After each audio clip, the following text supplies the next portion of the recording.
नमस्कार दोस्तों, angel broking के इस पॉडकास्ट में आपका तहे दिल से स्वागत है। जैसा कि आप जानते हैं, इस पॉडकास्ट के जरिए हम आपको स्टॉक मार्केट से जुड़ी मुश्किल से मुश्किल बातें भी एकदम आसान तरीके से समझाते हैं, जिससे कि आप भी एक सक्सेसफुल ट्रेडर या इन्वेस्टर बन सके। People tend to forget that until the 1970s, the world was actually on a gold standard. Even today, gold plays an important role in the world economy. Corona virus के panic की वजह से gold is now back in fashion. Gold is a useful store of value because unlike blockchain-based cryptocurrencies, gold has an inherent value. Gold is also a naturally limited resource, unlike Bitcoin, whose numbers are artificially capped at 21 million. पुराने जमाने से 2020 तक लोगों ने gold को precious metal माना है, आगे भी मानेंगे। This is not only because of golds aesthetically pleasing nature. Gold has a lot of applications in the engineering profession as well. Gold is used to build certain mobile components and other tools that cannot be built without it. Gold की unique physical और chemical properties की वजह से इस metal का इतना wide spread applications है. In this podcast, let's today look at 7 factors that affect the price of gold.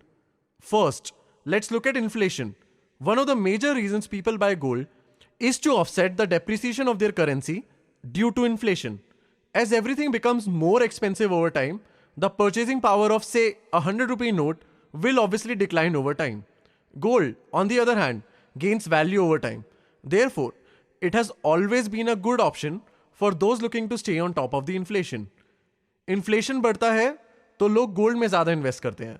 Because of this move, the demand for gold increases, thereby driving up its price. Gold does not outpace inflation every single time if you break up the flow of time into individual decades.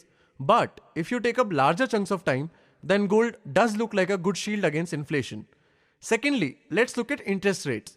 The interest rates, determined by market forces and central banks, affect how much casual income people can make.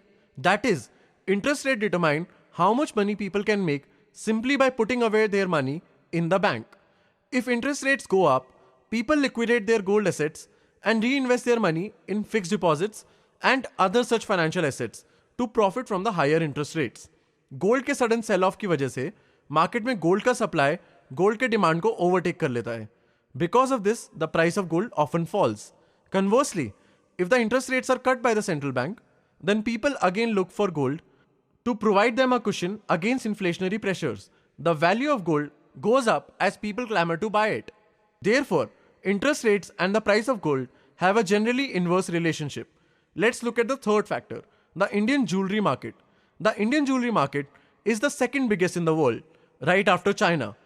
India buys north of 400 metric tons of gold every year. अगर central banks को ना गिने तो Indian households hold more gold reserves than any other group in the world. That is, at 24,000 tons, more gold is held in India by private citizens than any other country. इसीलिए India में gold की demand का असर global gold prices पे भी दिखता है. Wedding seasons में गोल्ड का डिमांड हाईएस्ट रहता है. Therefore, if the economy slows down and people choose not to splurge so much during their weddings, then the demand for gold might be lower than average. Changing demand in the Indian market will drive down the price of gold. ये next fact काफी लोगों को चौंका सकता है. More than 60% of the demand for gold in India comes from rural India. ये बात surprising भी है और ऑब्वियस भी. सरप्राइजिंग इसलिए कि भले ही हमारे देश में 60% लोग विलेजेस में रहते हैं, पर रूरल पॉपुलेशन का परचेजिंग पावर अर्बन पॉपुलेशन से काफी कम होता है. पर फिर अर्बन इंडियंस को इन्वेस्ट करने के लिए सोफिस्टिकेटेड फाइनेंशियल टूल्स मिल जाते हैं, जैसे कि म्यूचुअल फंड्स और equity linked saving schemes. The penetration of these financial instruments is very low in rural India. Therefore rural Indians have gold as one of their big investment options. अब आप ही सोचिए, ऐसा कौन सा फैक्टर है जो rural Indians की आमदनी यानी कि उनके लाइवलीहुड को सबसे ज्यादा इफेक्ट करता है? The answer is rainfall. Therefore if the monsoons are good, then the demand for gold goes up in India, as rural India has more disposable income to expend. Higher demand, therefore, drives up the price of gold. अगर आसमान में आपको भारी बरसात बनती हुई दिखे तो समझ लीजिएगा कि गोल्ड का प्राइस बढ़ने वाला है. The next factor that affects gold prices is the behavior of central banks and the governments. अगर सेंट्रल बैंक्स गोल्ड बाय करते हैं तो इकोनॉमी में गोल्ड का सप्लाई कम होता है और कैश का सप्लाई बढ़ जाता है. This drives up the price of gold. Similarly, if the central banks are liquidating their gold holdings, then the sudden gold influx into the market will see the prices of gold drop. Finally, किसी भी किस्म की instability में लोग gold खरीदना पसंद करते हैं. This is because people consider gold to be an effective buffer against chaos of any sort, including the instability resulting from economic, political and social factors. इसी के साथ ये पॉडकास्ट हम यहीं पर रोकते हैं.